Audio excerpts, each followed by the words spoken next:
présenter des offrandes et des sacrifices pour les péchés.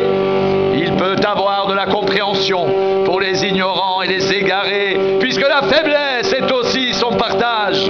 Et c'est à cause de cette faiblesse qu'il doit offrir des sacrifices pour ses propres péchés, comme pour ceux du peuple.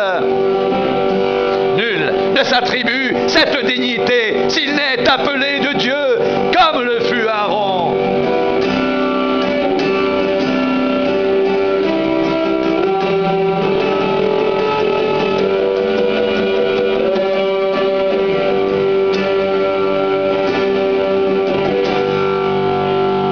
Et Christ ne s'est pas non plus attribué la gloire de devenir souverain sacrificateur, mais il la tient de celui qui lui a dit « Tu es mon fils, je t'ai engendré aujourd'hui », comme il dit encore ailleurs « Tu es sacrificateur pour toujours, selon l'ordre de Melchisédek ».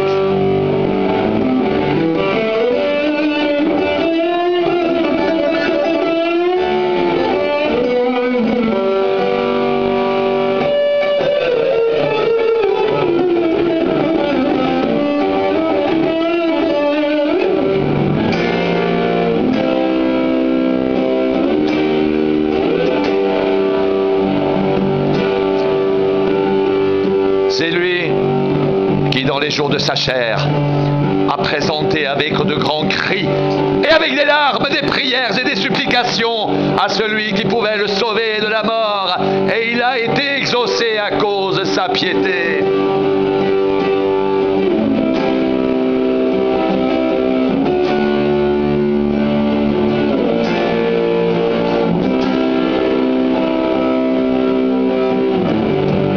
Il a appris, bien qu'il soit fils, l'obéissance par les choses qu'il a souffertes. Après avoir été élevé à la perfection, il est devenu, pour tous ceux qui lui obéissent, l'auteur d'un salut éternel, Dieu l'ayant déclaré souverain, sacrificateur selon l'ordre de Melchisédek.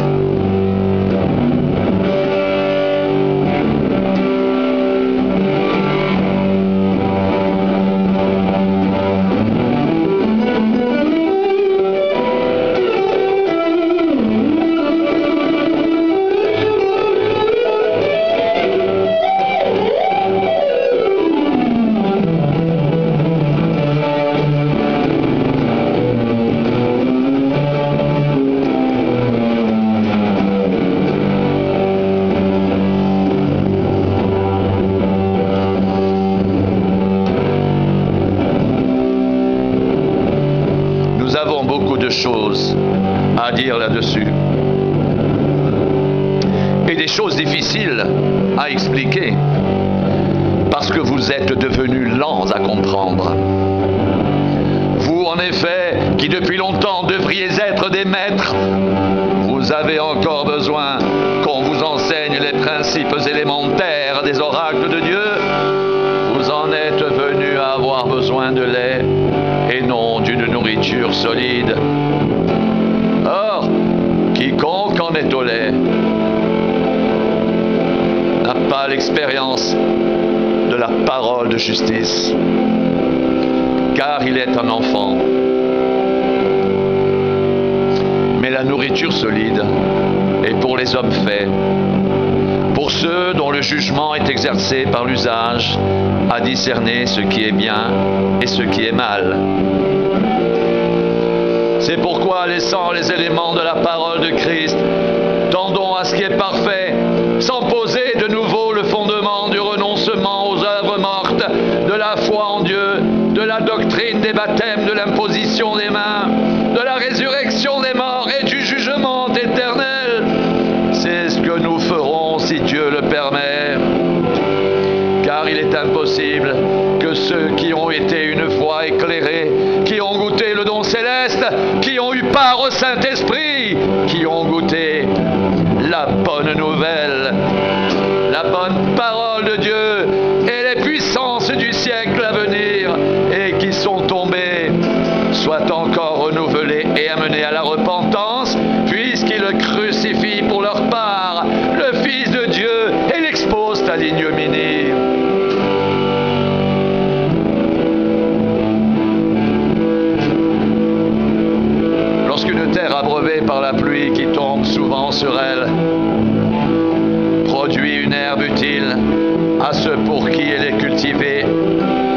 participe à la bénédiction de Dieu.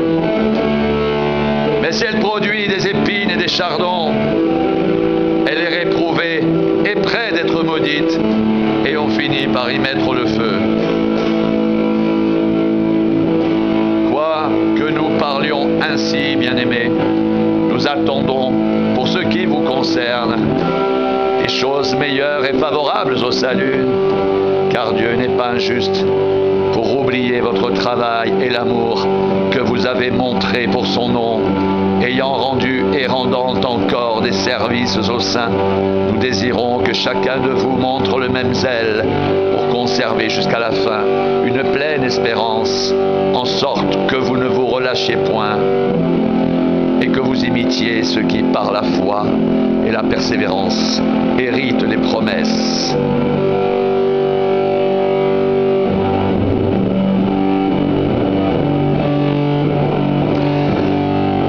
Lorsque Dieu fit la promesse à Abraham, ne pouvant jurer par un plus grand que lui, il jura par lui-même et dit: certainement je te bénirai et je multiplierai ta postérité. Et c'est ainsi qu'Abraham, ayant persévéré, obtint ce qui lui avait été promis. Or les hommes jurent par celui qui est plus grand qu'eux, et le serment est une garantie qui met fin à tous leurs différends.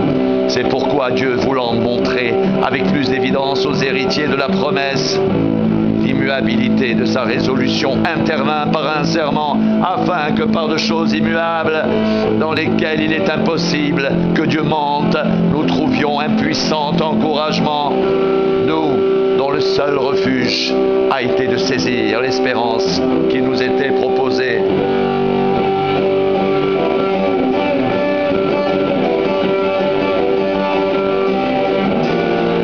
Cette espérance, nous la possédons comme une encre de l'âme sûre et solide. Elle pénètre au-delà du voile, là où Jésus est entré pour nous comme précurseur, ayant été fait souverain sacrificateur pour toujours, selon l'ordre de Melchisédek.